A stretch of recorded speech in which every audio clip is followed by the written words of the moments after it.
Students, in last class we discussed about the power supply blocks.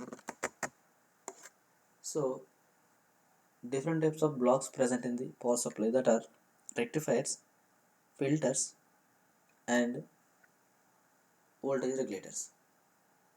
In that we classify the different types of rectifiers, half wave rectifier and full wave rectifier. So we discussed in the last class half wave rectifier operation. Now we will analyze the different parameters of half wave rectifier. So yes, output current I equals to Im sin alpha during the time period of 0 to 5, I equals to 0, 5 to 2 pi time period. So in any rectifier we require more DC output current. So we already know the output waveform of a rectifier. In that we need to calculate the how much DC current we are getting. So this DC is nothing but average value of current value, average value of current. So this average value of current can be calculated by using the below formula, area per time period. So we already know in this half wave rectifier only one cycle is rectified, one cycle is one cycle is converted. So here when you are applying the positive half cycle, that means 0 to 5, so diode is in conduction. During the time period of 5 to 2 5, it is negative half cycle, so diode is open circuited, no current. So time period is 1 by 2 5. So area can be calculated by using the integration. So 1 by 2 5, 0 to 2 5 I d alpha. So that I is divided into two parts. One part is 0 to 5, another part is 5 to 2 5 time period. So we know 0 to 5 we are having the current as Im sin alpha, and 5 to 2 pi it is 0 because diode is reverse bias in this time period. So 1 by 2 5 integration of 0 to 5 Im sin alpha d alpha plus 5 to 2 5 0 d alpha. So this value equals to 0. So we can write Im by 2 5 integration of sin alpha equals to minus cos alpha. Now the limits are 0 to 5.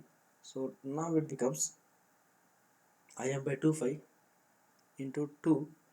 So now the average value or DC current, this DC output current is Im by 5. So if I am writing voltage in terms of voltage, VDC equals to, then it becomes Vm by 5. So current equals to IDC equals to Im by 5. Otherwise you can write voltage equals to VDC equals to Vm by 5. So this half wave rectifier output provides the DC current as Im by 5, peak output current by 3.14. Clear? So whatever you applied the peak output current, whatever you are getting the peak output current by 3.14 is your average value of your rectifier. Yes. So this same output contains the AC also. Yes. Now it is we calculate the DC. So this pulsating DC is always contains the AC components as well as DC components. Yes. So now we will calculate the RMS value of output current. We know if it is complete sinusoidal signal, the RMS value is Vm by root 2. Yes. But here it is not complete sinusoidal signal. It is off positive cycle is present and negative cycle is 0, and again off positive cycle is present. So this RMS is nothing but root mean square value. So IRMS is nothing but root mean square value of I value. So we already know the I is defined 0 to 5 as Im sin alpha, and 5 to 5 it is 0. Yes. So root mean square value, so it is written as IRMS equals to mathematically under root of 1 by 2 5 0 to 5 I square d alpha. So I is nothing but Im square sin square alpha d alpha. So total time period is 0 to 25, again same. Yes, so again 0 to 25. In that 0 to 25, again it is divided into two parts. One is 0 to 5, another one is 5 to 25. So in this 5 to 25, I have current equals to 0. Yes, so this part is 0. So we are integrating im square by 25. Limits are 0 to 5. Sin square alpha is written as 1 minus cos 2 alpha by 2 d alpha. Yes, so integration of 1 is written as alpha, and integration of cos 2 alpha is written as sin 2 alpha by 2. Now the limits are 0 to 5. Yes, by applying the limits we will get IRMS equals to Im by 2. Similarly, VRMS equals to, we can write Vm by 2. So the average value of output current is written as Im by 2, and the average value of the RMS value of output voltage is written as VRMS equals to Vm by 2. Clear? So we calculated the DC value and RMS value of the output. So again we know the signal contains the AC plus DC. Yes, now we are calculating the previous RMS value is nothing but RMS value of total output. Now we are calculating the RMS value of AC component.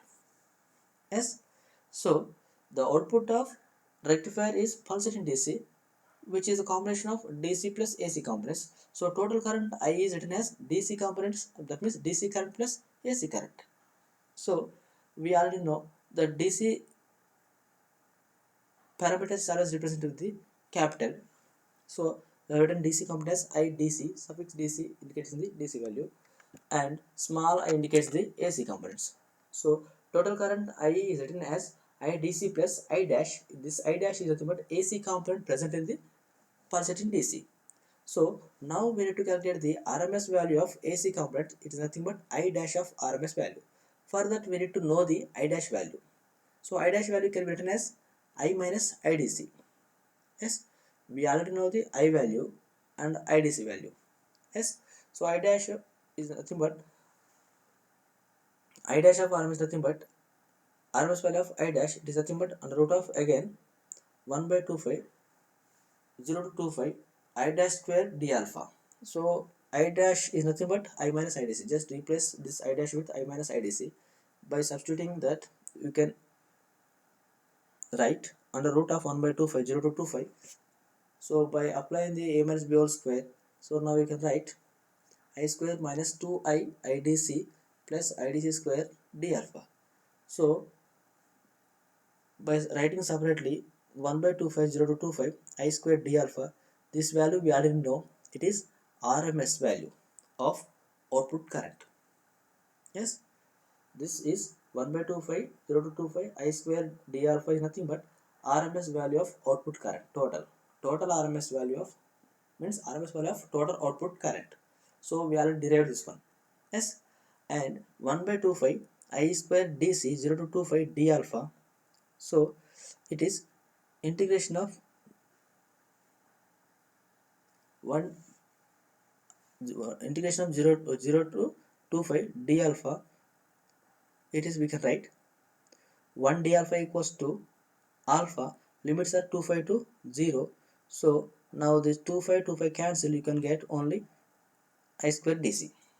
Yes, so first term indicating the I square RMS, second term indicating the I square DC. Coming to the third term, it is 2 IDC 1 by 25 0 to 25 I d alpha. So again here it is, we are writing 1 by 25 0 to 25 I d alpha. It is nothing but average value of the output signal. So it is IDC, we can write it is IDC. So we are already having minus 2y into IDC, it is minus 2 I square DC. Yes, so here we are having finally I square RMS plus I square DC minus 2 I square DC. So from that we can write RMS value of AC component in the output waveform is can be written as what we can write. So I square RMS equals to I dash square RMS equals to I square RMS minus I square DC. So RMS value equals to under root of I square RMS minus I square DC. So we can write what we can say, the RMS value of AC component equal to under root of RMS value of total current minus, sorry, I square RMS is nothing but square of RMS value of total current minus square of average value of total current. Clear? So here we are having IDC nothing but average value or DC value. IRMS is nothing but RMS value of total current, and I dash RMS is nothing but RMS value of AC component present in the pulsating DC. Clear? Here we are having the two RMS value. One RMS is root mean square value of total current. I dash RMS is nothing but RMS value of AC component present in the pulsating DC. Clear? Next, ripple factor. So here it is one of the important parameter. This ripple factor is generally represented with the gamma, or some textbooks noted with the R. So here I am using R. So we already know the output of rectifier is pulsating DC, which is combination of AC component plus DC component. So as we said in the power supply, we required pure DC, but our rectifier provides pulsating DC. So we need to remove the AC component. So that AC components are unwanted components. So unwanted AC component present in the output of rectifier is called ripple. Ripple is nothing but unwanted AC component in the pulsating DC. So this ripple factor is a measure of the amount of AC component. So how much AC component present in the output of rectifier. Yes, ripple factor is nothing but a factor which indicates how much amount of AC component in the output of the rectifier. So it is written as mathematically RMS value of AC component to the DC component. So RMS value of AC component. So how much amount of AC component present in the DC component, pulsating DC is represented as ripple factor. So it is nothing but I dash RMS by IDC. So it is also written as V dash RMS by VDC. Yes. So we can write R equals to I dash RMS by IDC. So we already know I dash RMS equals to square root of I square RMS minus I square DC. In previous only we derived this one. So I square RMS minus I square DC by IDC. So by writing it is I square RMS by I square DC minus 1. So by substituting this I square RMS and I square DC, we already derived these two. So by substituting these two, we can write under root of I square by 4 minus 1. So it is equals to 1.21. So the percentage of ripple factor can be written as 121%. So it is also written as 1.21. So here ripple factor value is 1.21. Ideally, we are always choosing low ripple factor or zero ripple factor. Yes, that means the amount of AC component present in the DC must be 0. We are always prefer 0 AC component in the pulsating DC. Yes, so here we are having the 1.21 is the larger value. So it is undesired value or unwanted value. So ideally the ripple factor should be 0 or very small. So output of a rectifier has greater AC component. So this is one of the drawback. That means here ripple factor is 1.21. Ideally we are always choosing 0 because it is unwanted one. So AC component present in the DC is very small or 0. So here it is a high value. So we can say this is one of the drawback. Yes. Now power. So it is the average value of the product of instantaneous voltage across secondary winding and instantaneous current through the secondary winding. So we already know power equals to average value of VI and current. Yes. So here voltage is nothing but applied input voltage to the rectifier circuit. So whatever the output of secondary winding is Vi, which is applied to the input of our rectifier circuit, nothing but rectifying element diode. Yes.